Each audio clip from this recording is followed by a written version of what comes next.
And come in. Let's catch up.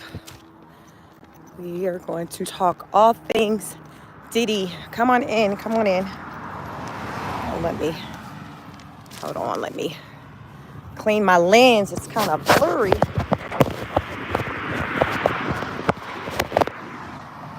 Let's see. It's a little better. Come on in. We got some think about the Diddy trial. I'm in it, y'all. I'm in it. I'm in it with these updates. It's a lot. They got me. They got me. They got me, y'all. I'm studying this like this is a whole case study in college. Notes and all. Come on in. You know how I do it. You know, she goes deep. When something has her attention, she is going to deep dive. Because I be trying to understand, y'all. That's why I be going live. I be trying to understand. I'm like, let me go live because I'm looking for some answers. I'm looking for some answers. And I come out here and I go live and hope there's somebody out here in this world know more than what I do. And with this Diddy trial, there's a lot of moving parts. It's a lot, y'all. It's a lot. And just like the rest of the world, I'm doing my best to try to understand what the hell going on. Listen, I'm just trying like the next person. The difference between maybe me and some of you all is I got a channel to hit live and to bring my questions to the world because I'm just trying to understand something. Hey, Susan, how are you? Susan, have you been following this mess, this trial? It has the world's attention. The world like F tariffs. Folks then forgot all about the cost of eggs, the cost of meat, the cost of a car, the cost of a hair bow, a diaper. We done set all that aside. We be like, oh, we'll be all right. We'll be fine. We'll be fine. Let's just see if Diddy gonna be fine. Let's just see if he gonna be fine. Because we gonna be all right. We gonna be all right. So, child, listen. Y'all let me know. Did y'all watch day 6? Did y'all watch day 6? Because this ish right here, talk about Netflix and chill. Y'all know you got that series and you just sit and binge watch it like all day, all weekend. This is kind of what this trial is giving. It's like it has your attention. Everyone's talking about it. Everyone has their opinion. Everybody think they right and they know. Everybody think they a doctor, they a lawyer, they a counselor, they a relationship expert, all of that. Because so many people have opinions about what's going on. Susan says, Fonnie, I'm well in front of work. Haven't had time to catch up on today's trial. Yes, I had pretty much was kind of listening to it in the background. So I typically, what I'll do, I'll listen to this content creator by the name of JLR. So I think his channel is called JLR Reacts or something like that. So he basically covers trials. And now he's covering the Diddy trial. This is the one that's on the docket. So there's a court reporter in there or journalist or whatever, somebody boots on ground, somebody that he knows or whatever that's in the courthouse. So they pretty much report just as things are taking place. They'll report that information and kind of he'll in turn kind of report it. So it's kind of like just as quick as they kind of say it, it comes out. Because in New York, unlike the state of Georgia, the courts, whether it's federal or state, they not allow cameras inside of the courtroom. So this is why we have all these different people out here like covering it. And because we got quite a few content creators who are actually sitting inside taking notes, hello, taking notes and things. And so people are doing the best they can, with trying to interpret what's going on. And a lot of the interpretation is coming through somebody else's interpretation because the cameras are not in there. So it's almost like you're getting it third person versus if you were able to just be at home and watch it yourself and like immediately see what happens, see how maybe how the people on the stand, react, all of that, So I prefer to have the camera experience to really just see. I feel like you get more of the vibe, the true vibe of what's going on in the courtroom when the cameras are in there versus when they be putting these pictures out. I hate those pictures. Oh, and those Diddy ones. Oh my God. Listen. He already wasn't giving, and then them damn pictures, I don't like them pictures they putting out as they're trying to draw him. But I prefer the camera, so we don't have the camera. So people are just some people, content creators are there, and they're up there early, and they get in, and they take notes, and then, they'll come back and report on it. So that's about as good as we can get it right now. Susan, I sure wish it was televised inside of the courtroom. Yes, I think the world does. I think if I was just full-time content creator and I just covered, I think my content would probably be centered around like court cases and things like that because they fascinate me. So this case really has my attention. But on Friday, the day ended with Dawn Richard. I don't know if she pronounces her last name Richard or Richard. She was a part of the music group Danity Kane, the duo female music group Danity Kane. And she got on the stand on Friday. The defense team did not like that because basically once she got up there, she kind of just immediately got into her testimony about the abuse that she saw firsthand at the hands of Diddy onto Cassie. She said she witnessed him. They were at a house, and I think she was making them breakfast or something like that, some eggs, child. And I don't know if she didn't make them right. She overcooked them. Hell, I don't know. But he got pissed off, grabbed the pan, the skillet, and went to, beating on her.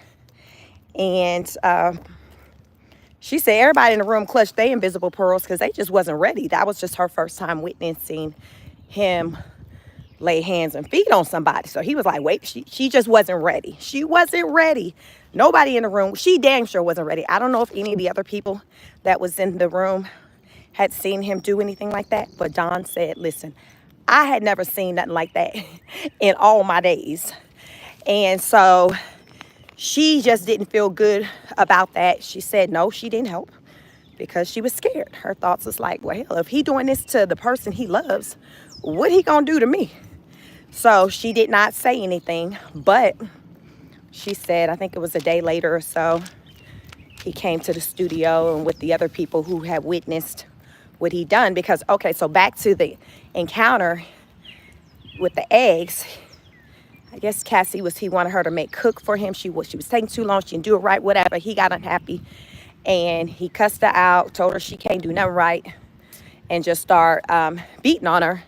And he got the skillet that the eggs were being prepared in. He picked that up and basically proceeded as though he was going to hit her with it. Not quite sure if he did hit her with it, but he picked it up. So she, at this point, on the ground, balled up, scared. And then eventually he just drags her back up. He drags her upstairs because they were downstairs. So he drags her up another flight of stairs. So that's what happened. This is what Dawn Richard testified on her. This was her testimony on Friday. And Diddy team did not like that. So she said the next day, Diddy called a meeting for all of those who were at the house who witnessed it. And he's like, listen, what you saw, that was what passion looks like. That's why I got in my title of my video. Is he a sociopath or is he just passionate? Because Brother Love, y'all remember he tried to go by Brother Love? It didn't go nowhere past him saying, y'all, my new name, Brother Love. Just as quickly as he put that name out there, it had to disappear into the abyss. Because when nobody finna walk around and call that damn man Brother Love. So the one and only time I may use that name is right now. Brother Love told them people, listen, what y'all witnessed yesterday, that was passion. That was passion. Oh yeah, and that passion you witnessed, you are not to go around talking about it either. Because when you go around talking about stuff like that, people have been known, people disappear. So on the stand, you know, the attorneys and things, they were like, well, how did you take that? What did that mean to you? And she said that meant that basically you coming up missing. You know, you're like, you're not gonna be here anymore. So no, like I said, they did not like her as a witness, and they really fought hard to not allow for her to get back on the stand today, Monday. But as we saw, that did not work. That did not work because Dawn did get back on the stand and continue to talk her talk. And she talked about that. So that was in 2009 when she first witnessed Diddy physically abusing Cassie. So that was in 2009. So a year later in 2010, she witnessed him beat on her again. I think this time was maybe at a restaurant, in public. They were at a restaurant, and then she's also witnessed him slap her in the car. So it might have been part of the same situation because they were at a restaurant, they were arguing, then he punched her in the stomach. Then when they left the restaurant, Susan says, I don't want that type of so-called passion. Exactly. So they left the restaurant. She's like, okay, you shouldn't have done that in public. He then basically slaps her in the mouth, cussed her out, whatever. So everybody in the car, Dawn witnessed it. Her the other member of the group, the other young lady, I can't remember her name, who's our part of that group, Dirty Money, she witnessed it as well. And she said they kind of just, and there was some other people in the car, and they just kind of sat in silence because they saw this abuse taking place, but everybody was just too afraid to say anything, to intervene. That's pretty much what happened during that relationship, because a lot of people apparently witnessed the abuse. Today they said even someone named Usher, I think the former employee, what was his name? The white guy that got on the stand today. I think he's the one who mentioned Usher's name. What was his name? That guy's name is David. I think his name was David. He was an assistant to Diddy. David said that, I think it was David who said that Usher, like he named Usher as like one of the many people who've witnessed Diddy abuse Cassie. David testified saying that Diddy said Cassie was basically an easy target. Basically, she's young, naive, and he can just do whatever he wants, have his way with her. She was just perfect. So she was a keeper. To him, he was a keeper. So David said one day, he said they were at Star Island, and Cassie made a comment of saying, oh my God, this world is so crazy. And he asked, this is David, the former assistant. He asked her, like, why are you still here? Why are you still around? Like, why are you in this world? His name is David, because it's David James. He's like, why are you still in this world? Like, why are you here? And Cassie said, well, hell, I can't get away. He got my whole life in a chokehold. Like, he got my career. He got control of my apartment lease because he paying the bills. He gives me allowance. He just controls everything, so I can't go anywhere. And so this is what he said. You know, Cassie, basically he was testifying that if Cassie was able to leave, if she felt like she was able to actually safely leave without being harmed, then she would. That's basically what I got out of that testimony when he provided the reasoning as to why she said she was still around. And basically it was just out of just fear being controlled by someone. So she just felt like she didn't have an outlet. She didn't have a way out. So she stuck around. She stuck around. So what else today? Cassie's former best friend testified. Carrie. What was her name? Her name was Carrie. Let's see. See her full name. Her Carrie Morgan. Carrie Morgan. Carrie Morgan is Cassie's former best friend. They met in 2001. She said they were getting some Polaroids developed. And they met, and I guess they just kind of became, inseparable best friends from there. So let's talk about how that little duo relationship, double mint twin relationship ended. So she said in 2018, she was at Cassie's apartment.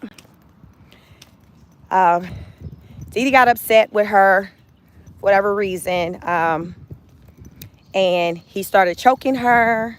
And he then, I guess when she turned her back or whatever, he threw a wooden hanger that hit her in the head.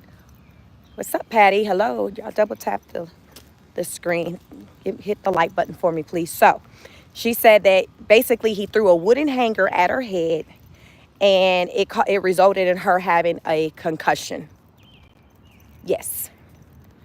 So the next day or after that incident, Cassie hit her up through text like, yo, let's meet up.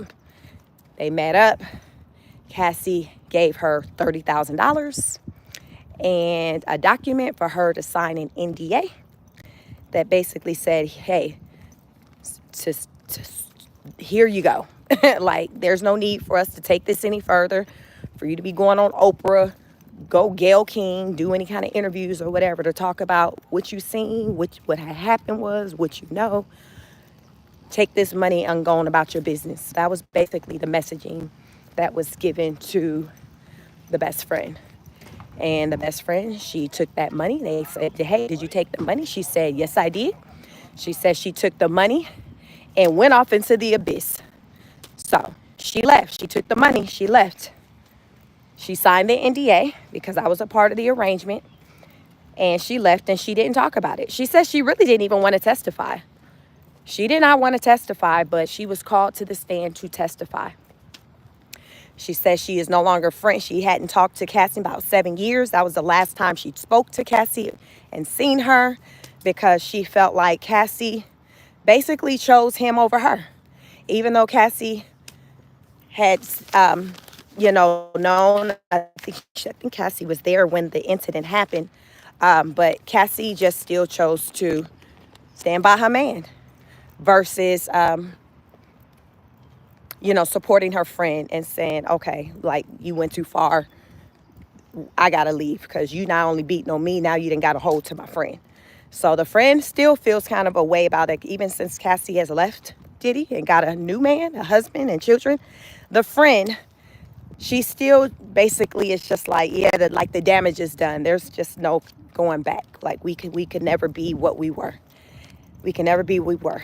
So she's still in her feelings kind of by that, because I guess, it just hurt her feelings that Cassie, we're not going to say she allowed that to happen to her friend, but by her still sticking by Diddy, it sent the message that she was okay with it. And her friend, basically, she wasn't good with that, because it's like, wow, like, what? Like, I've been telling you, you need to get out of this toxic relationship. She did testify and said she believes that Diddy and Cassie love one another, but she just felt like it just had a lot of bad aspects to it. And she, for the most part, she just didn't feel like it was a healthy relationship. Sometimes things were good, but when they weren't, they weren't. And that's pretty much how Cassie testified to it as well. But the thing that gets me is, like, when they asked Cassie if she loved him or whatever when she was on Stan last week, she said, well, I think what we had, or something like that. But then my thing is like, well, what the hell was that? Because for the whole week, it was just centered around abuse. Like, I wasn't hearing, anything positive, pertaining to their relationship that showed that, okay, well, wow, these things, things were good. We've, all seen pictures of them on the red carpet going to an event. Was that the good moment? Like, what was the good moment? What's the good that you say you miss? That's the part I don't get, because I have not heard any talks of good moments. So what we missing that when you say you miss basically what used to be? Okay. So she got me on that one. So I'm like, it sounds like the whole situation was just toxic and just shouldn't have ever even started.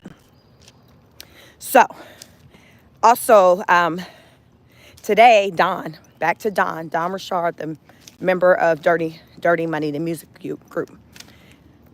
They wanted the defense team wanted to talk to her, and basically brought up her career and how things have been going with her career as far as her success. And they basically asked her, like, wow, your success as a solo artist hasn't been as good as it was when you were with Danny D. Kane and Dirty Money. She was like, well, that's true. So they were like, okay, so basically they were just alluding to her doing all this and testifying the way she's testifying because she's mad, jealous, or whatever because of money. Because she did apparently reach out to Diddy in like 2021, 22 to try to work with him. So apparently Diddy was going to try to do a reboot of Making the Band, another like Making the Band or whatever, and he wasn't going to be the judge, but apparently Don Richard she wanted to be a part of that. And then as far as remember Carrie Ann, she was the dance choreographer. She wanted to be a part of that. So I don't know if Carrie Ann was going to be a part of it too, for sure, if that was a for sure thing. But Don wanted to be a part of that. So they're like, okay, you're saying he was threatening, abusive, intimidating. You were fearful of him because of his behaviors and the things that you witnessed, as far as his abuse onto Cassie. Also, you're saying, he basically, the next day after you first witnessed him beat Cassie in 2009, you said that he came, to the studio and basically said people disappear who speak on these things. So they were like, okay, you're saying that you were fearful of him, but you're circling back around and saying, okay, now you want to work with him again? So she was like, yeah.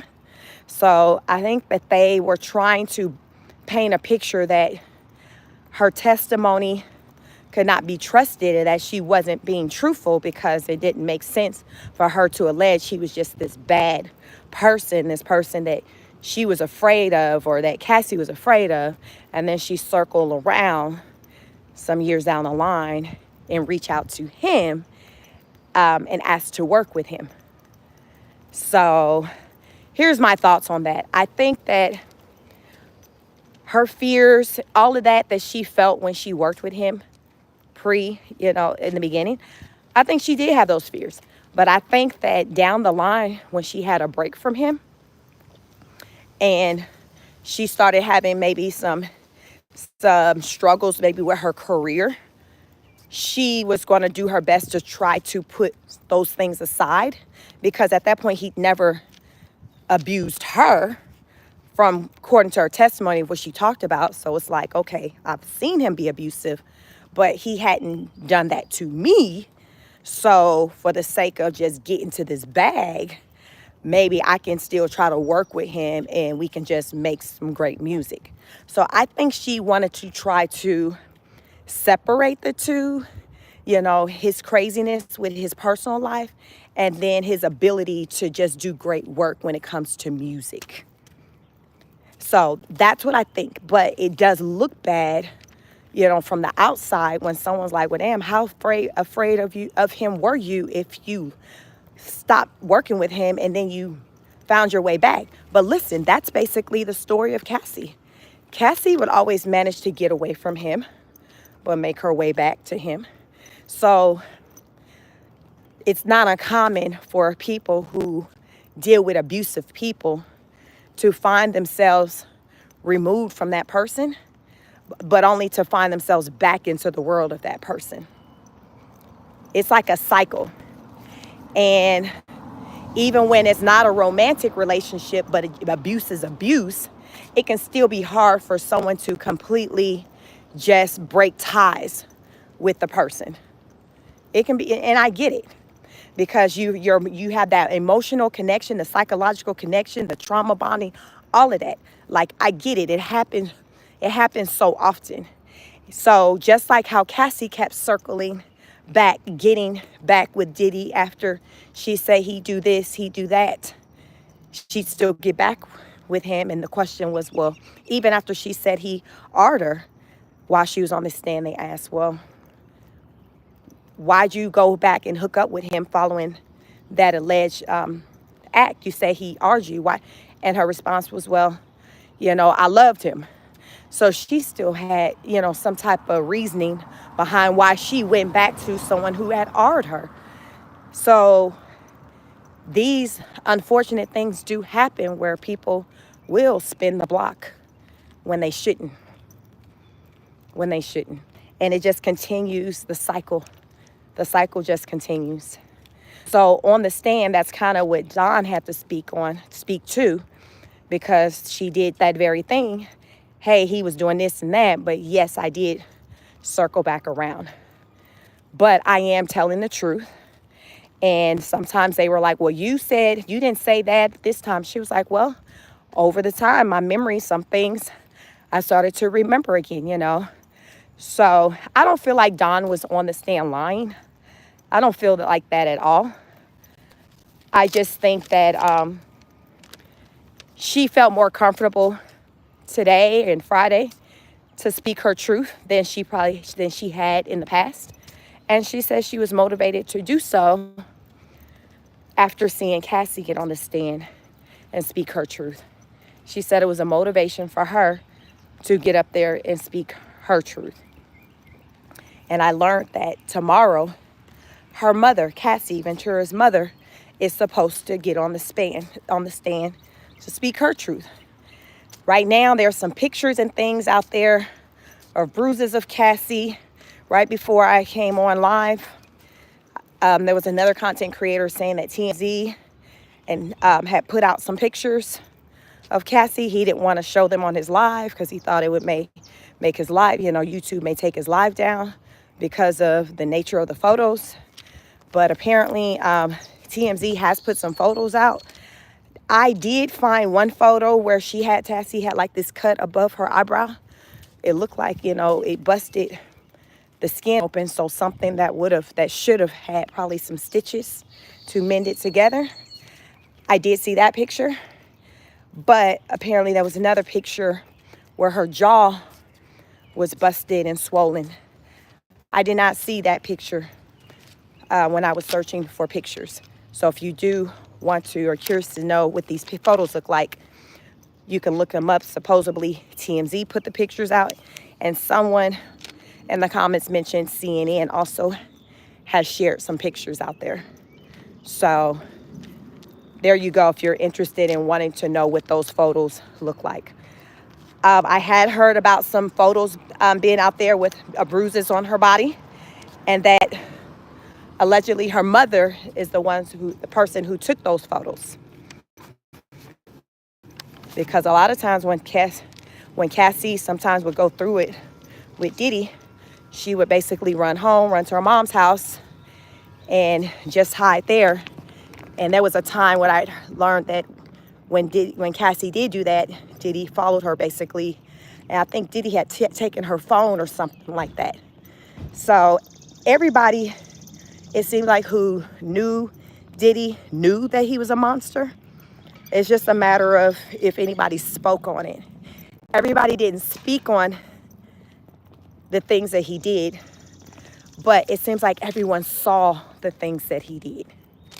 And now, fast forward 2025, a lot of people are now speaking on the things that they saw over the last several years. They're ready to talk. And I really think that a lot of the motivation to speak, especially in particular coming from people who worked for him, is because they do not want to go down with him.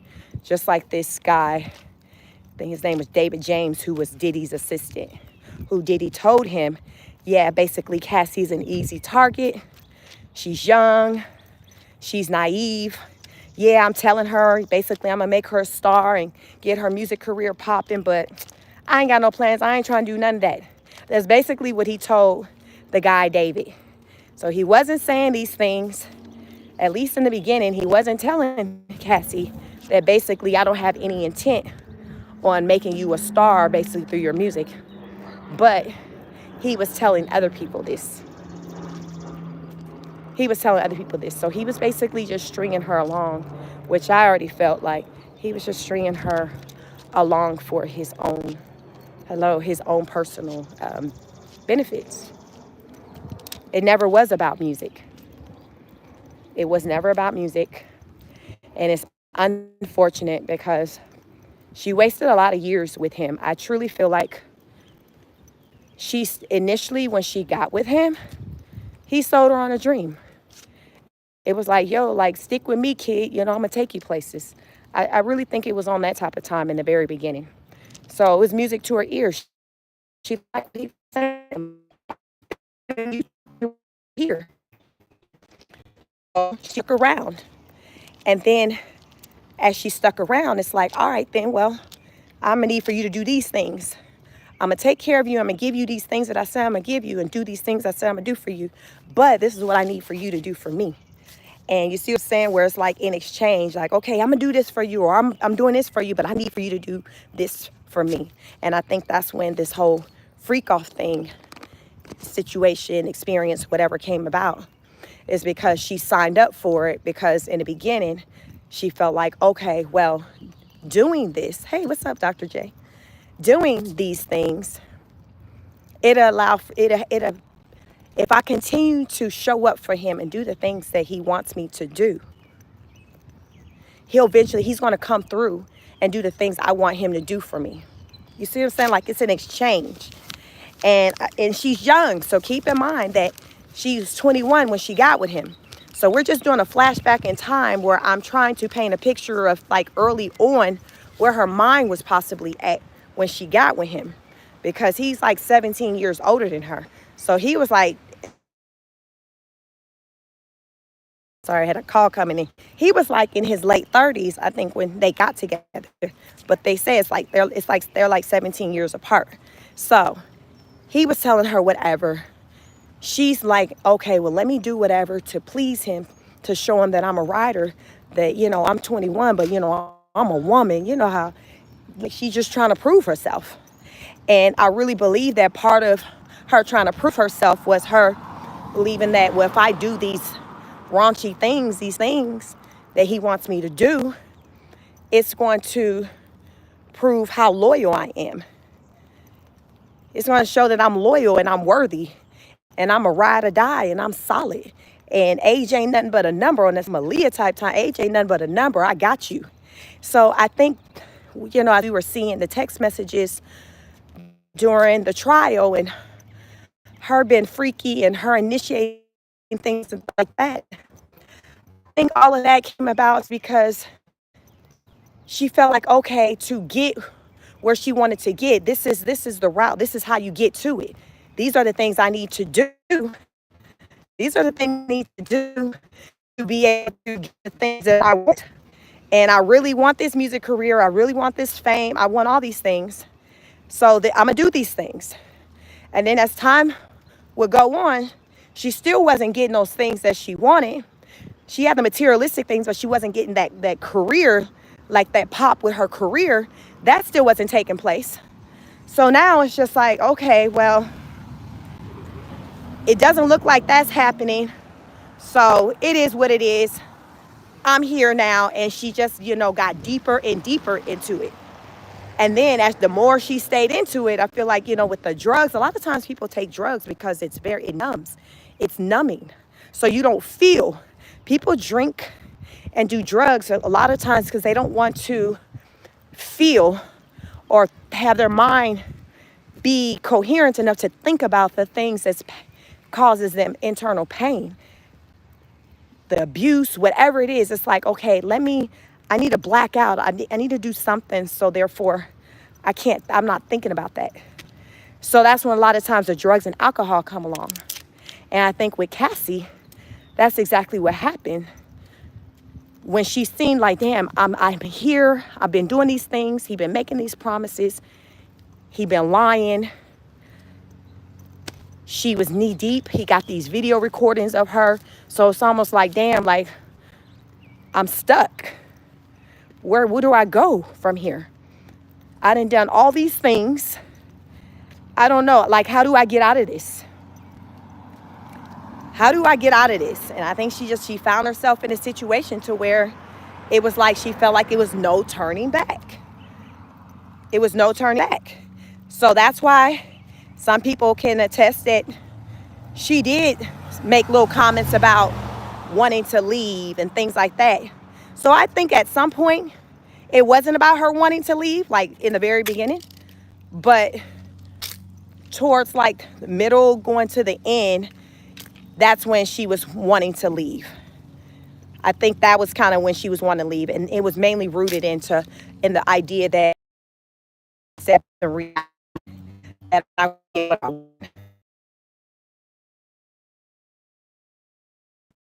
having him as her man, having a family with him, all those things that Kim had, like Kim didn't have Diddy as her husband, but Kim had Diddy in a way that Cassie didn't have him.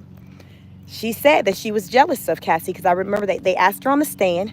And then today, the former best friend, Carrie Morgan, they asked her, was Cassie jealous of Kim? And she said yes.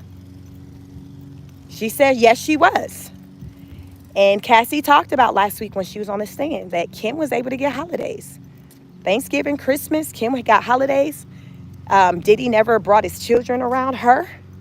She had a problem with that because he legit treated her like just a jump off, like he really did, even though in her mind she was saying she was the main chick, Kim was on the side, but though at the same time she was saying how Kim got the holidays. So I don't know on what planet do the side the number two get the holidays and number one don't. But remember, Cassie felt like she was number one and Kim was number two. But number two was getting the holidays. That's just what she said, y'all. She said Kim was getting all the holidays. Cassie said in all them years that she was with that man never spent not one holiday with her. Only day she said was New Year's Day. Like she got that. But what she wanted, like those family days, New Year's Day is not a family. That's a party day. The family days is going to be your Thanksgiving and Christmas. She never got any of those days. And she was bothered by that. And I think finally she was just late to the party with her finally accepting that she wasn't going to get those days. She finally started to accept it. And then that's when she then was like trying to get out. And at this point, when she's trying to get out, then that's when it was like he was making it very difficult. And I think largely with her trying to get out and get away from him, I honestly don't think it was rooted because she was tired of the freak-offs. I really think she was trying to get away just only because she was in her feelings that he wouldn't give her what she wanted. She wanted him. She wanted to be the person, his one and only. She wanted what he wasn't willing to give. He wasn't willing to give it. She ain't the only one who entertained a man who's not willing to give more than what he's given. A person gonna show you better than they can tell you. And Diddy was showing with his actions that he didn't value her like that, to treat her like anything more than what he treated her. He didn't. Hell, he didn't even treat Kim Porter the best, but it sounds like he treated her better than Cassie. But I read on my other channel, my second channel, Sheik Speaks on it. I did a live reading on the book that's supposed to be allegedly, what it's called, Kim Porter's Lost Words or something like that. I did a live book reading on my second channel, Sheik Speaks on it. But in that book, the story that's been told in there is that Diddy was abusive to her. He was abusive physically, verbally, all of that. He was abusive. So here it is, Cassie is jealous of a woman who's getting hands and feet put on her as well. And sometimes it be like that. You think somebody has something better than what you got it because you don't know. You just looking on the outside. All she's seeing is, oh, he's going over there on Thanksgiving and Christmas. But you don't know when he's over there if he's terrorizing her, what he's doing with her or to her while he's over there at her home for Thanksgiving and Christmas. Yes, he's physically there, but that don't even mean that she even wanted him to be there. So Cassie was just so caught up in this woman having something that she didn't have. But I read the Kim's lost words, and I happen to believe that those are really her lost words. It's how she felt. And there was a time when even I'll Be Sure had went on record of saying that it was true. But when it came to the part in the book where she said that Diddy and it was said in the book that Diddy and I'll Be Sure had their own little intimate moment, then that's when I'll Be Sure supposedly started backing off saying, oh, okay, no, it's not true. Because he was in the book. But yeah, check it out. Kim's Lost Words. It's a really short read. It's under 100 pages, I believe. Check it out. So Kim, she was envious of this woman of something that she really didn't need to be envious of, because that woman was getting used and abused too, just like she was. The only difference was that she was the mother of 3 of his children. That was the only difference. She was the mother of 3 of his children. So I really wouldn't say that Kim was winning like that. I think, the only thing that Kim had over Cassie, Kim was a mature, older woman. So during those times when Kim was with Diddy and had that issue with him, a lot of people kind of spoke nice things about her. They still held a level of respect for her. In a way, I think people, when he got with Cassie, a lot of people didn't like how they got together, because it came off as though, which I believe it did happen, where he basically left Kim or started cheating on Kim with this younger girl, basically the help. He started sleeping with the help. So I just remember when I learned of him dating Cassie, I kind of gave the whole situation the side eye, because I knew he had been with Kim Porter for years and she was the mother of his children. So I'm sure many people felt that way. So Cassie never really fully got that respect like that with being Diddy's woman, because people viewed her, first of all, as a young girl. People just didn't have a lot of respect for her.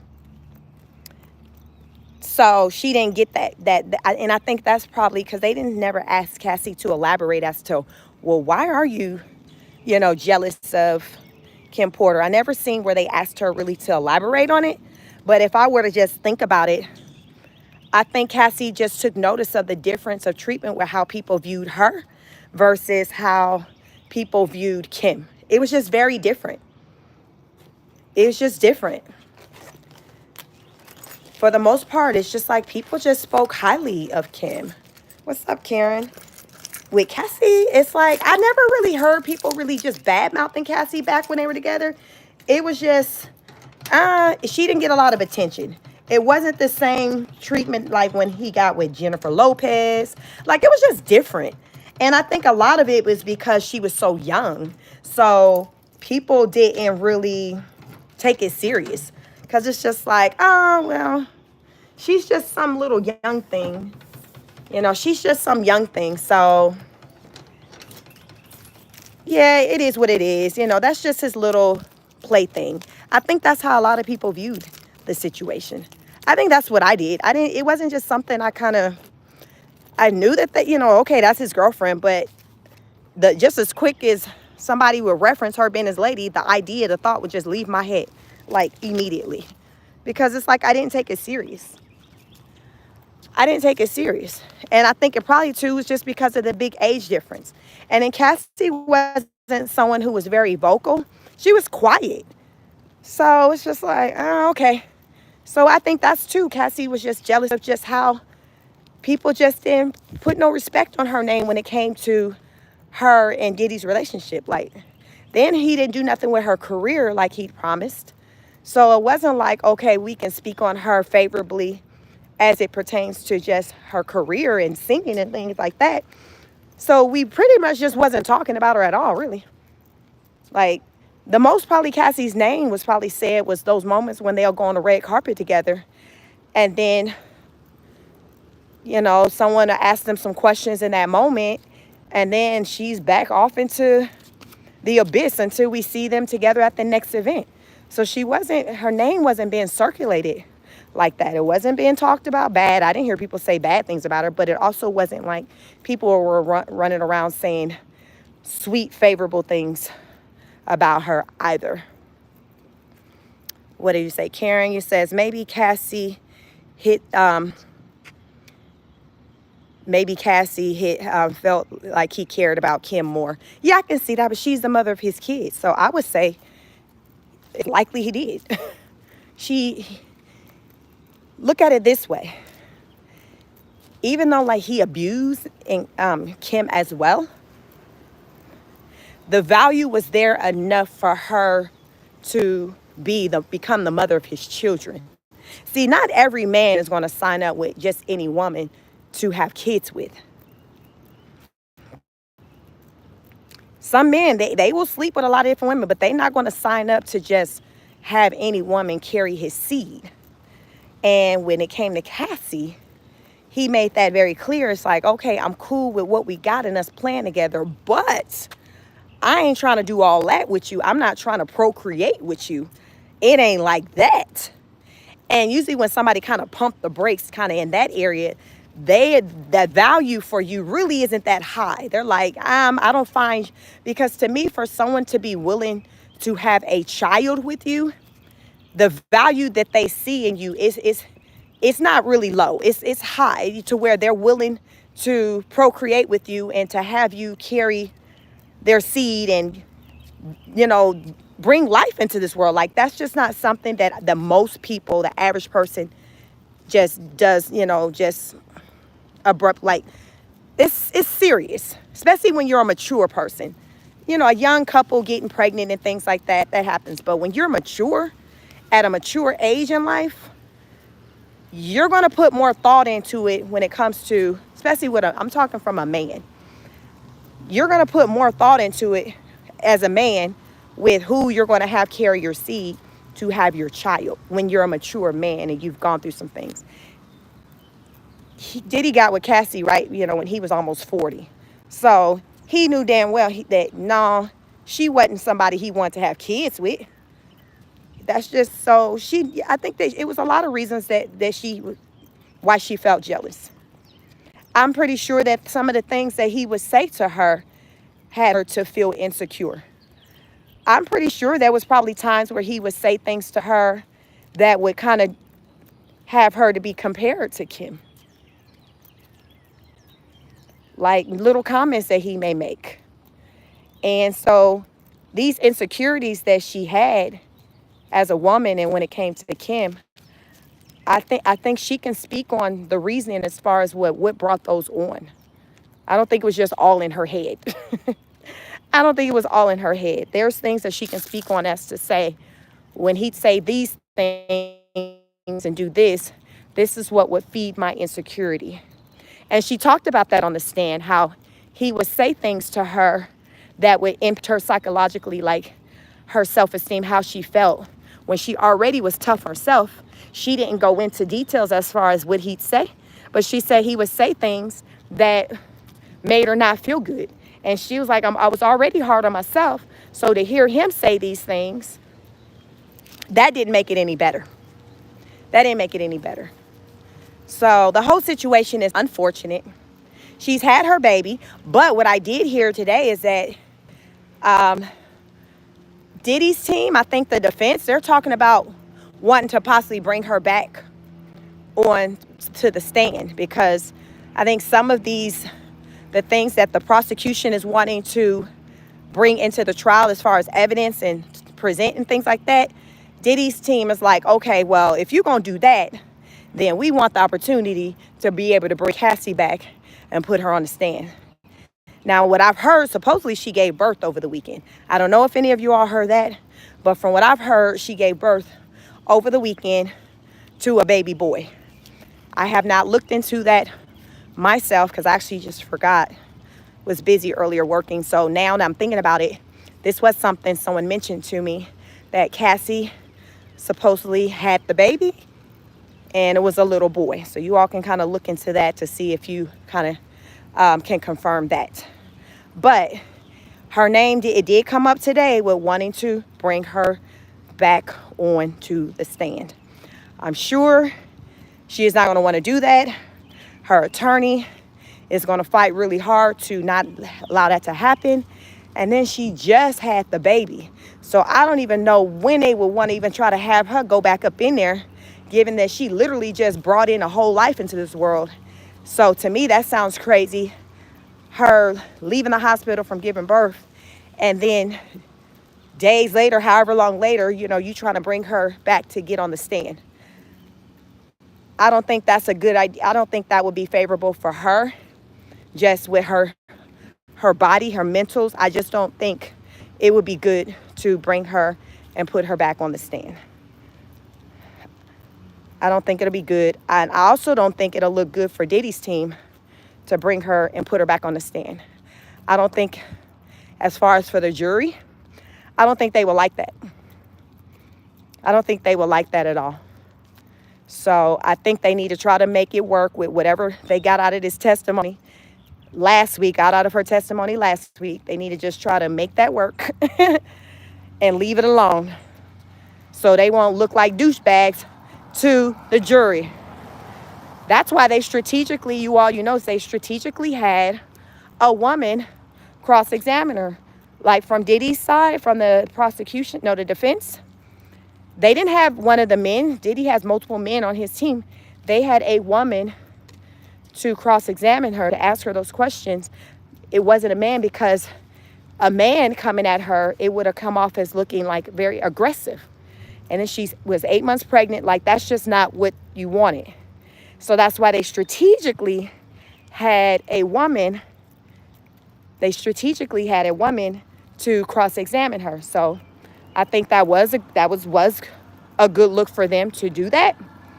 But they'll mess that up, I think, if they try to bring her back when the jury is going to know, okay, she's had the baby. Like, what are we doing?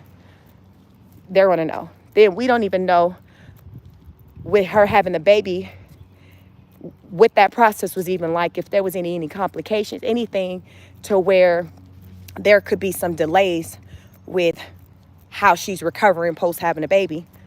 Did she have to have a C-section? Like, we don't know. So the process for bringing the baby into the world and how that, what happens during that process, it can make a difference on the back end when it comes to your recovery. Because it's a faster recovery when you're doing a V birth versus a C birth, a cesarean. Like, it's going to be a different type of recovery experience. And we don't know what her experience was like. So I'm sure if they do decide to try to push to bring her in, it'll be more discussions had centered around the optics, what that'll look like, because I don't think many people would think that would kind of look good. But a lot of people think, really, Diddy is done. Like, what we've already heard between last week with some of the sex workers, employees, people he was in a relationship with, it's been so bad to where I truly feel like the prosecution has proven their case. You can let me know, but I feel in the comments, but I feel like the prosecution has proved their case already. They've already proved the trafficking with the acknowledgement of people who have testified, like Cassie, with the sex workers from different locations and cities and states and things like that. So there's that, because trafficking regardless of if there's money, when you're crossing state lines to do commercial sex activities for pay, that's illegal. That's illegal. So there's the trafficking right there. The coercion was, Cassie being on record of saying, hey, I don't want to do this anymore. I want to leave. And him forcing her or trying to hold her back from breaking free of him. That was proven through some of like the text messages, and then, Cassie's testimony of saying how she tried to get away and things like that.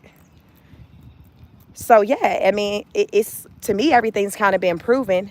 It's just the more people who come to testify, the more firm the more people I think that they come to testify against him, it secures the win. It secures the win that much more. Because right now we're in week 2 and we still have not heard anyone say anything favorable, like as far as with a testimony, anything that's favorable to him. Everything has been along the lines of what Cassie said. People haven't come on to the stands to contradict what she said. Now, when Dawn Richard, the singer who used to be a part of a music group that was underneath Diddy, the music group Dirty Money, she said, she had witnessed Diddy assault Cassie using a skillet. They were like, well, the defense was like, well, Cassie didn't mention anything about being beat with a skillet when she testified, but Cassie was with that man for what, 10, 11 years. It's understandable for her to not remember everything. And then there's only so many hours she's on the stand to even talk about whatever. So just because she did not speak on the incident pertaining to the skillet, which is what Dawn Richard talked about, it doesn't mean it didn't happen. It doesn't mean it didn't happen. She just didn't speak about it. It just wasn't one of the instances that came up. Maybe an attorney didn't bring that particular incident up. So she was maybe responding to specific questions, things centered around specific dates. But I truly believe that that was an incident that did happen. She just did not talk about it last week while she was on the stand. So I don't know if he is found guilty, if it's a for sure life type sentence situation, because he was offered a plea deal before the trials began and he rejected it. The details of the plea deal was not released out to the public from what I came to see when I was researching the information pertaining to the plea deal. But what was said was he was assured that whatever the sentence would be for the plea deal, it was going to be, I'm pretty sure he knew the details of the plea deal. They just didn't release it to the public. But what they did say is that the sentence that he would have underneath the plea deal would be shorter than one that he would have if he were to be found guilty. So it still was a better deal. Most time that's pretty much how it works with a plea deal. It's going to be a more favorable sentence than if you were to be found guilty.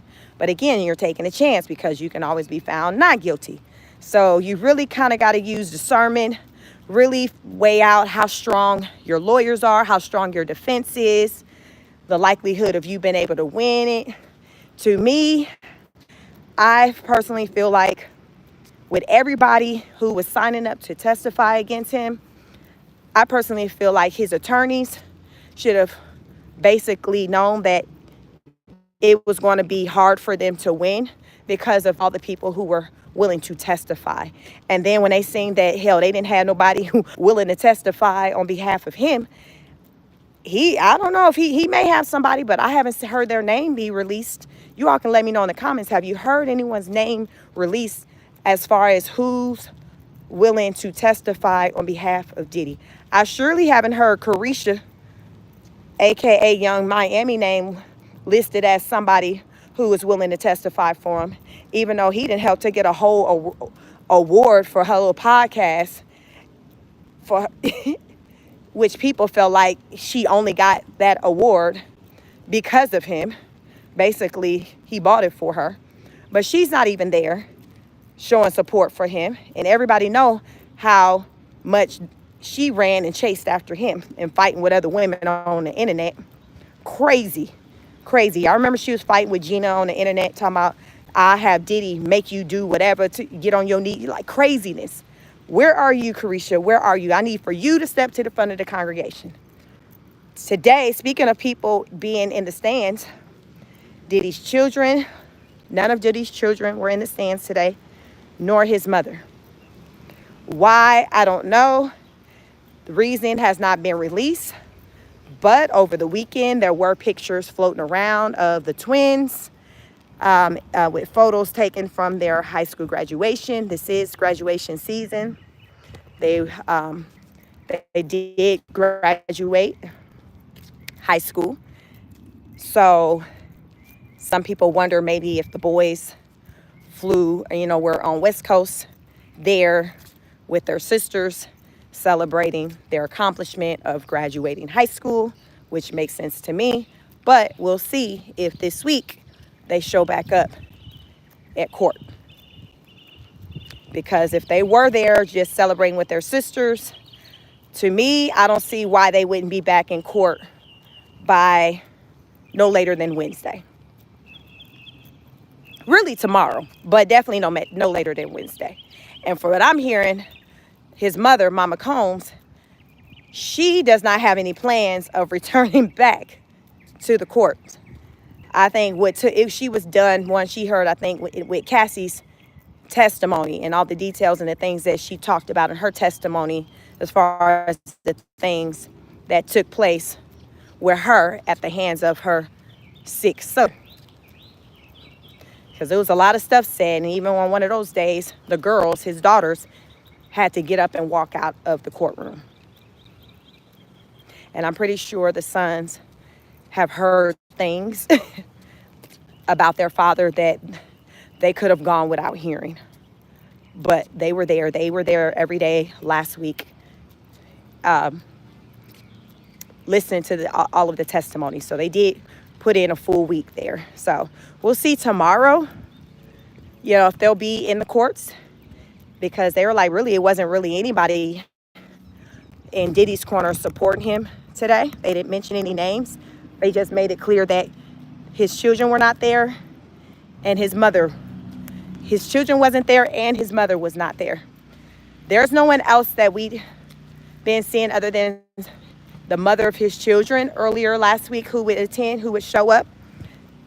Misa, that's Justin's, his oldest son's mother. And then there's Sarah. Sarah is the mother of Chance, his oldest daughter. And you all know Kim Porter, the late Kim Porter, is the mother of the twins, Jesse and Delilah. And their son, Christian. Was it David that said it? I was listening to Gene Deal today. Gene Deal, he's a former bodyguard of Diddy. He worked for him before Cassie came into the picture. So that's why he's like, listen, I don't have anything to testify to as it pertains to Cassie because I wasn't in the picture then. I had already stopped working for Diddy then. But what he did say when he was interviewing, I was watching an interview part from what's the name of the channel? I think it's called The Art of Dialogue or something like that. And it's about 20 minutes, the interview. He said that Puffy, when he dates women, his women, he believes he's okay with dating your friends, like everybody in the circle. So remember, Misa is Justin's mom. That's Diddy's oldest son. Kim Porter is Christian's mom. That was the second child that Diddy had. According to Gene Deal, Diddy's former head bodyguard, Kim Porter and Misa were friends. And you know who else was a part of the friend group, the clique? Sarah. Sarah is the mother of Chance, Diddy's oldest daughter. So you follow me? So you have Christian's mama, Misa, No, Justin's mom. Justin's mom, Lisa. Christian and Jesse and Delilah's mom, Kim Porter. And Chance's mother, Sarah. All three of those women were once friends. They were friends. So apparently the woman, the best friend who Diddy beat up, like he choked and beat her, as she say, with a wooden hanger. Gene Deal says that he would not be the least bit surprised if Diddy was also having relations with that young lady also. At the time, her and Cassie were BFFs. So remember, they met in 2001. So he said because that's just how he rose. He has no problem with dating friends. He has no problem with that at all. With just sleeping with. And then it seems like these women, they come to know about him and the other women in the friend group, and they just be, I guess they come to deal with it. You're like, I guess they like, well, what we gonna do? Like, they willing to accept it. For what? Okay, at this point, well, they got kids with them now. So in their minds, they may be like, may justify accepting it because, well, our children are siblings. So we have to just get over whatever we're feeling, our personal thoughts, because now we're all family. I don't know, some sick stuff, but this is the situation that they all have found themselves in. It's like some sister wives type stuff. So apparently last week, I knew Misa was there because I saw her, but I did not know Sarah was there. Chance's mother, his older daughter's mother. I did not know she was there. I didn't see her. But apparently, Misa is saying, well, I'm here, or I went to show support for my son, Justin. Not Lisa, her name is Sarah. Sarah, who's Chance's mother, Diddy's oldest daughter, she's like, well, I went, or I'm here, or whatever, to show support for both my daughter and Diddy. So a lot of people basically are looking at both of the ladies side eye because they feel like the fact that you are there sitting over in his corner is giving that you support this man and the things that he does, the things he's done, the things he's done to you, the things you witnessed, the things these people are testifying that has happened to them. You are with it. You're with the nonsense. So people are looking at these ladies with the side eye. So it's a hot mess. The whole situation is very, very unfortunate. It's very unfortunate. But I will say at the end of the day, the person who I really want to see go down is Diddy. But here's the thing, you all. I don't want to see him go down alone because he didn't do these things alone. I want him to go down also with people. So there's this guy with Roger Bonds who became his head security after Gene Deal left.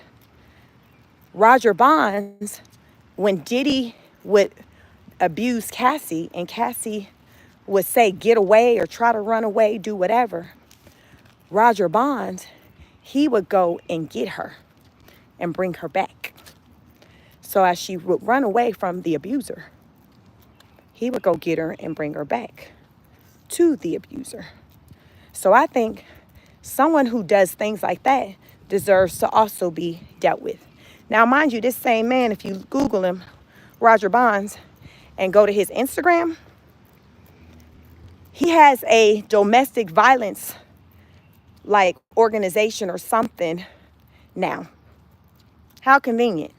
So the question is, when the hell did he form this new LLC? Was it before or after Cassie filed her lawsuit and people just started singing like a bird and telling all the business? When exactly did this man find Jesus? Because y'all know people find Jesus when they down and out in the situation. So that's the question, because it's convenient how now he's now talking against Diddy, saying Diddy was this, a monster or whatever, when people who were in the circle said that he was like a right-hand man of Diddy and would participate with a lot of the nonsense. He witnessed Cassie being abused. He would go get Cassie when she tried to run away. So how do you have all this to say in regards to being against Diddy and what he was doing and how he was moving when you were a part of it? Make that part make sense. Because what I'm not here for is people today acting holier than thou. But when everything was going down, they had their hands in a cookie jar. And I know it is rooted in people not wanting to go down with him. But I don't give a damn what you want. I feel like if you were a part of the process of doing any of the wrongful things that he was doing, whether you were on payroll or not, because you could have found you a whole nother job. So like the white guy, David, I think his name was David James, who testified today. His job was Diddy's assistant. He said his job was to go inside of the hotel rooms and make sure that Diddy had everything in there that he wanted for his comfort. So whatever that may be, as we've come to see, y'all know he liked the, what they call it, the Astroglide. He liked the baby oil, the pill. The strobe lights. Like he liked all, he liked it all. This assistant, his job was to make sure that Diddy was comfortable at these hotels by having everything in his hotel room lined up the way he wanted it to be.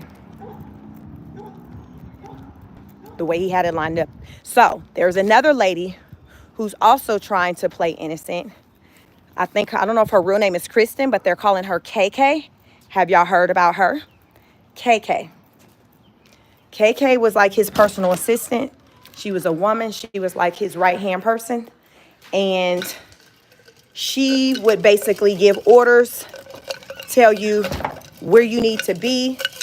Basically, she was giving the directions of whatever these things was that Diddy wanted. KK, this woman KK, was the one who she was sending the text messages. So there's a guy out right now. See, you got to peep game. A lot of these people are out here talking. They're motivated to talk and tell business now because they don't want to go down. They do not want to go down. So there's this guy, I seen yesterday this video where he was just telling the business, showing text messages and everything from messages sent from this woman that goes by the name KK. But I think her name is maybe Kristen or something like that. But they call her KK. So we'll call her KK. KK would send the text messages to the people and say, hey, you need to do this. You need to be here by this time. Make sure the room got this. Like she was the one giving the orders. If you had issues with Diddy and maybe he did something to you and you went to KK to, say whatever, complain, KK's response would just be, well, you know how he is. So she was basically complicit with it all. She's like, well, I mean, that's just Diddy. Now, I've seen recently she's put out a statement talking about how she don't like that people are inserting her name in this nonsense and how she ain't do nothing. Oh, really? She now ain't done nothing. This is the thing. I want to see Diddy go down. I want to see these people who also participated with the nonsense go down as well. Because what he was doing and the level at which he was doing it, he couldn't have done it all by himself. It was too many players in it. And let me tell y'all how they was able to get. So Cassie apparently, I think last week or whatever, she had given the state, the prosecutors, like a list of names for people that they can reach out to. People who participated at the freak-offs. So apparently she gave them about 13 names. The names that she can probably remember, or maybe that was in her phone. She gave them 13. Y'all, how about, this is what the state did, y'all know how you be seeing in movies and stuff, and maybe even in real life where people get creative with trying to serve you them papers. So what they did was these 13 individuals who they were looking for, they reached out to them and told them that basically there was a freak off that was about to take place. This is how, listen, you got to do what you got to do. You got to do what you got to do. So they reached out to these people. So remember, Cassidy gave them 13 names. They reached out to all 13 of them people. A good like 6 of them responded. So about good 6 took the bait. Those 6 basically them responding, however they responding, showing up wherever. That's how they was able to subpoena those individuals. Those people thought, listen, they got excited. They thought they was about to get that money, get to it, because they like, uh-oh, Diddy and the freak offs, we gonna make some change. Because clearly he must play pretty well for these freak offs, for people to regularly participate in them, you know, the way they do. So he probably paid very well. And like I said, when the state reached out to them and made it seem like it was an invite for a freak off, and then they came running. They came running. And as they came on running in, they was getting served those subpoenas. So that is how, that's how they got to them. I said, hell no. These see, when you with shit, you know, this is, listen. So they knew how to get their attention, and it worked for about 6 of them. So let's just say a good half of them it worked for. So that's how they got them to testify. So to me, like everyone who's testified so far, it just hasn't been a testimony that has been favorable for Diddy. It just hasn't. It hasn't. It's not looking good for the kid. And they say what this whole trial is supposed to be about 8 weeks. To me, it's not even looking like it need to even take 8 weeks. But I don't know. That's just what they said. Normally, from what I've learned, federal trials don't take that long. Hey, what's up, Francis? Normally, federal trials don't take that long. Hey, Rizza, you say you haven't been getting the notifications. I see I'm not a... Rizza, no. Rizza, you on the... Rizza, are you still in here? Rizza, I have 2 channels. You're on my other channel now. That's why it's not showing you as a mod. Let me know if you still in here. Yes, you're on my first channel. You found me with my second channel. I got 2 channels. I have Chic Speaks on it, and then this is Chic Speaks. This is my original channel, my older channel. It was once... Yes, Rizza, that's why you're not subscribed over here. It's my second channel. So this channel, you all, is my original channel that started in like 2020. And I do reaction, you know, things. You say you hear, yes. So this is my original channel. You found me on my second channel. That used to be my smaller channel that turned into my bigger channel. So you're not like a OG of mine. Clearly, you're more in recent years. So my OGs know this was my first channel I had. And I did all my content on this channel. And then last September, I was just having some issues with some things and going back and forth with like another content creator that was like my channel. My feelings was hurt for a minute. Yes. Yes. So what had happened was, so I had this channel and then I set up a second channel because I was having issues going back and forth with, you know, people and stuff from my other channel.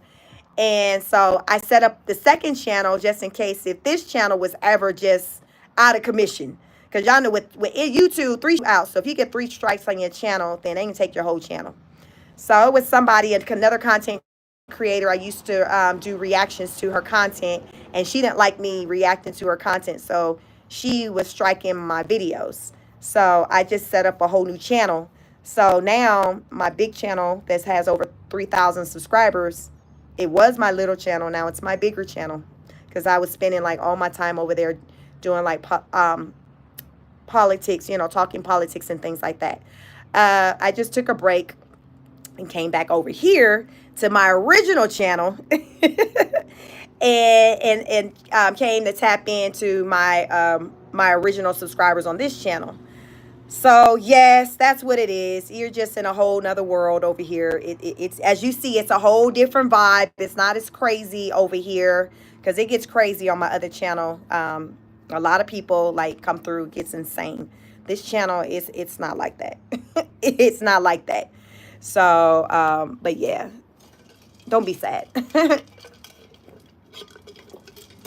So that's on that. So I want to come out to you all and just talk about today. how it went today in the courtroom, what had happened, what we can expect for tomorrow. Mama Ventura, Cassie's mama, is supposed to be coming to the stand tomorrow. So we'll see. Who else is supposed to? Somebody else was supposed to come to the stand tomorrow. Let me see. I had taken a note. It's somebody else that's supposed to be coming to the stand tomorrow. It's like at least 2 people that are slated to come to the stand tomorrow to just basically help send this man off to prison. Let me see. Who is the other person? I thought I wrote.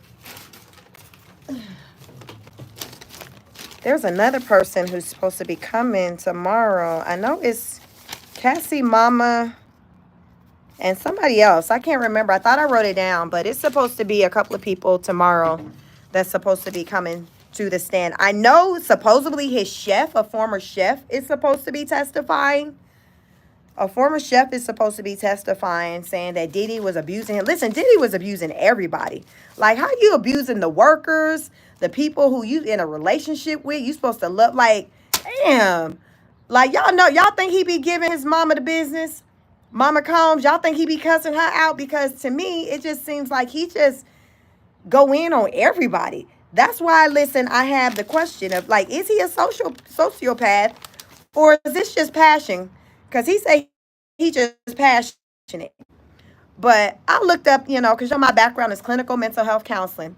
So I said, you know what? Everybody keep throwing around sociopath. Let me see something. Let me see what kind of diagnoses I can do. Let's get into the sociopath indications or signs. So a sociopath it's an antisocial personality disorder. An antisocial personality disorder. So a person who could be a sociopath, they're going to lack empathy. Check. Because he clearly is challenged with trying to understand or share feelings or even understand somebody else's feelings. Manipulation and deceit. Check. He going to try to use his charm, tell you how cute you are, how much he missed you, and how he want to see you. So they're moving on. Disregard to social norms. So he don't know how to act like he got some sense and do stuff that's appropriate.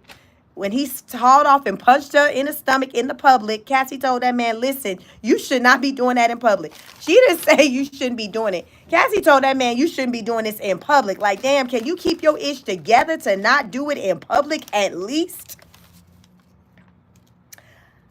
Lack of remorse. Y'all know that man don't give a damn about nobody, nothing. So we see that all day, every day. High self-esteem and arrogance. You can't tell that man he ain't fine as wine. He ain't the best thing since sliced bread. He ain't the one that's getting to the most money. He ain't the one that's most talented. Listen, you can't tell him he ain't the ish, that he ain't King Combs. Ain't that's what the son called himself, King Combs? Aggressiveness. Very aggressive. Hell, he'd been putting hands and feet on Cassie. He's not only aggressive with his limbs, with his body parts, but he's aggressive with his words, with his approach. Unreliability. He don't keep his promises.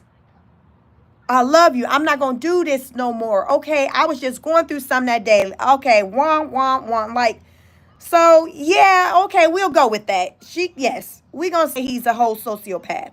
But what I heard today, these lawyers say that's defense.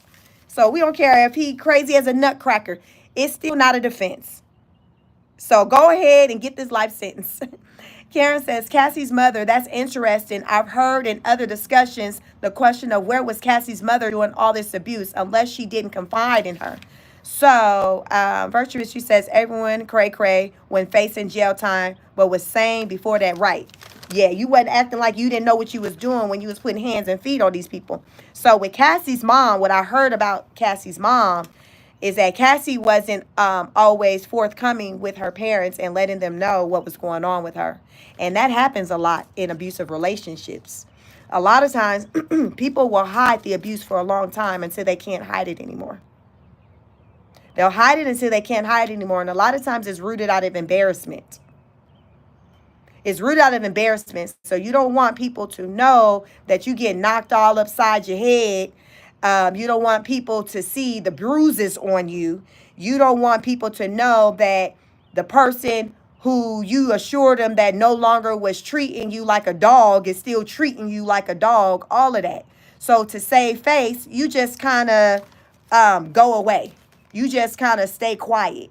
You just don't share certain things with them, so therefore they don't come to know that the dumb ish is still taking place and that you still dealing with it. Because a lot of times, like I said, people, they get embarrassed. And a lot of why they don't leave is, fear. It's like, well, a lot of times people who are in abusive relationships feel like, well, I've been with this person this long. Who's going to want me now? Because the person has beat their self-esteem into the ground.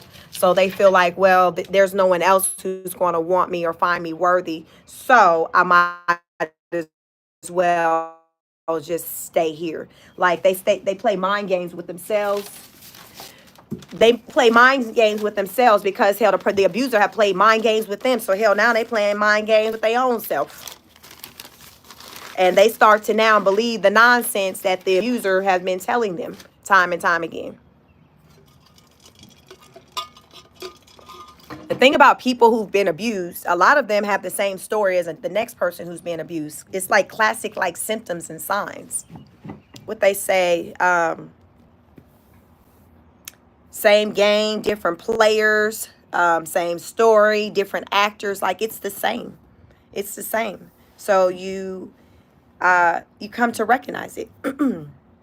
So yeah, so that's what they say. The mom, Cassie just wasn't honest with the mom. I also think that a lot of times too, when we have loved ones who are being abused, people will spend the time trying to talk their loved one out of getting, try to talk them into removing themselves from that abusive situation, and the person won't do it. So it is very possible that Cassie's family did try to get her out of that relationship, try to convince her, but Cassie was a grown woman. Like when she started dating Puffy, even though she was a young lady, she was legal, she was grown, she was able to drink, do whatever. She was like 21. So she was young, but she was an adult. She was a young adult. And at that age, like, she don't have to listen to her parents. Like, she don't have to listen to anyone, just like the next adult. And oftentimes when people are in abusive situations, they're not listening to the people who are repeatedly telling them they need to leave and move around and go do something else quick, fast, and in a hurry. People don't do that.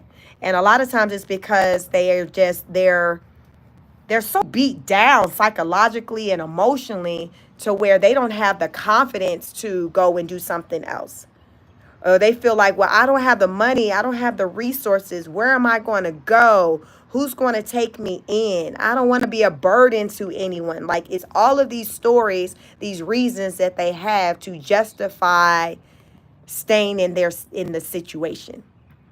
And I think a lot of times, too, it has to do with just the courage, the strength. I personally say that it's far harder to walk away from an abusive situation than it is to stay in it. Because far too many people stay in it. So that has me to believe that it's easier for them to continue on and to stay in the abusive situation than it is to leave, because it's just far too few of people who leave. And the unfortunate part about even those who leave is that also when you leave, that is the most dangerous time in an abusive relationship. And maybe there's a lot of people who think about that too when they think about trying to leave. But here's the thing, even the ones who don't take the chance to leave, a lot of them don't survive the abuse. So really, like, do you look at it in a way of saying, well, hell, if I stick around, it's almost like I'm a for sure possibly lose my life, versus if I try to leave, then maybe I got like a 50-50 chance. It's like how you look at it. because I think I'd rather take my chances with trying to leave and to get away than to just stay in the situation that has the odds more increased with probably my life being taken. So it's a bad position to be in. And I get it. I understand it. I've never been in an abusive situation, but I grew up in a home where there was a time where there was abuse onto my mother at the hands of a stepfather. I've seen abuse with other family members, men, abusing, women in my family. So I've seen it. And because I've seen it firsthand, it had me to move in a way as an adult as far as when it came to the type of men that I chose to date, with like signs and things to look for, because I did not want to have that experience. I remember as a young girl seeing the actual abuse, seeing the battered face, like the broken. I remember seeing all of that. And I told myself that was something that I wasn't going to experience. It wasn't going to be my testimony. So what I did was I worked hard with when it came to vetting the people who I dated, the people I gave the time of the day. Child, I'm all about the damn signs. You show me you crazy. You listen. You ain't got to show me repeatedly that you off your rockers. I'm not slow. It's not hard for me to pick up signs of abuse or that somebody is controlling. Like, I can see those things, and I was able to see them, since I was young, probably because of, like I said, just what I'd seen as a child. So when I became a young adult and even a teenager, when it came to dating, like, I was able to kind of see certain things where I'm like, nah, you kind of possessive. I don't like that. So I'm going to take that as that's a sign that I need to keep it pushing. So that was the type of person that I was. But you have a lot of people to where, listen, they don't know what the signs look like, or they choose to ignore the signs, and then they wind up in a whole situation, and it becomes hard for them to get out of it. It becomes hard to get out of the situation, because the longer you stay in those toxic situations, the harder it is to get out. That's just how it works. That's why they say it's a such thing as staying too long. And a lot of times, people by this point, they done made babies with these crazy people. So now the craziness of the abuser is now at an even higher level, because you got the threats of not running off with their children, with my child. Don't leave with my child. Like, so they start to hear that. So now it's beyond them leaving, but it's a matter of, okay, them leaving with the child of the abuser. It's just a bad situation. So I get it. I understand. And I don't sit in judgment as far as when somebody's in an abusive relationship and talk, go in on them about, well, how long they stay, because I understand it's hard. I'm just prayerful that people who are in abusive relationships one day, sooner than later, get the strength to leave. Because every minute, every second, every hour, every day, every month, every year, like, it makes a difference. Because as you're staying in these abusive relationships, time is still passing. And the longer you're staying in it, the deeper you're getting in. The deeper you're getting into just the chaos. And like with Cassie, where she was with that man, 10, 11 years? So the longer she stayed with him, the harder it became for her to leave. The more she became addicted to whatever it is that she was consuming while they were together. The more she became emotionally attached to him. The more she trauma bonded with him. Did you all hear? Have you all seen? There was a picture going around with Cassie and her husband, Alex Fine, and she was hugging him after he was coming off of doing a marathon or something like that. So I knew he was running for something centered around like domestic abuse, and his mom, who had been in like an abusive type of situation. But what I just learned is that his mother, Alex Fine, Cassie's husband, his mother was sex trafficked. it. She was a part, did that to her. Did any of you all hear that about Alex Fine mother being trafficked? I'm trying to say the words. It's trying to say the words, but y'all know what I'm trying to say. Did any of y'all hear about his mom, that being his mother's story? And so that being Cassie's story, again, as we talk about trauma bonding, because I'm like, wow, if that's the case, I can see why he's so vested in trying to be her savior. And at the same time, me putting on my mental health counseling hat, I bet you he has a lot of pent up emotions in him, anger, frustration, because think about it. If this is true, Senator, well, we do know his mother was in some type of abusive situation because that's why he was running. But the new piece of information I just learned was that allegedly his mom was sex trafficked as well. Like that was his mother's experience. So what I couldn't help but to think about was what his mental space might be like and his emotional space might be like, coming off of just being a kid whose mother experienced that. And then now he's with a woman, his wife had that same experience. And then maybe him thinking about how as a kid, how he was a helpless and he couldn't help his mother. And that was her story. But now it's like, I'm a man now and this is my wife's story. And to me, you all, I can see how he can kind of have a lot of pent up anger and frustration in him because the women in his life have been treated so horribly. I just wonder, how does he manage? How does he work through all of that? Is he in his own counseling? Because Cassie was on the stand and we talked about what kind of counseling treatment she was getting. What is Alex Fine getting? Because Alex needs some counseling too. Alex needs treatment too. Karen, you say he done gone from one trauma to another. Yes. So when I learned that, I said, OMG. I'm like, okay, if this is true, centered around the situation with his mother,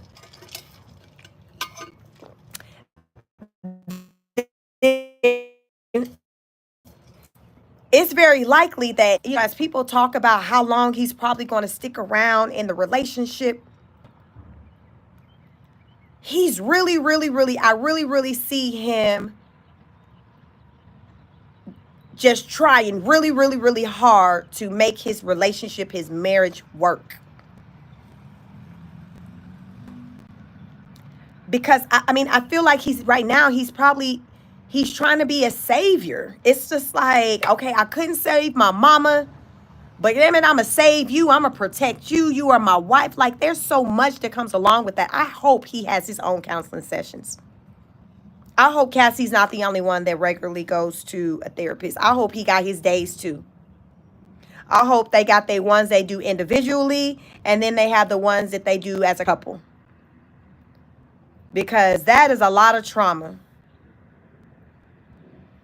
And how often that's someone's story where their mother was trafficked and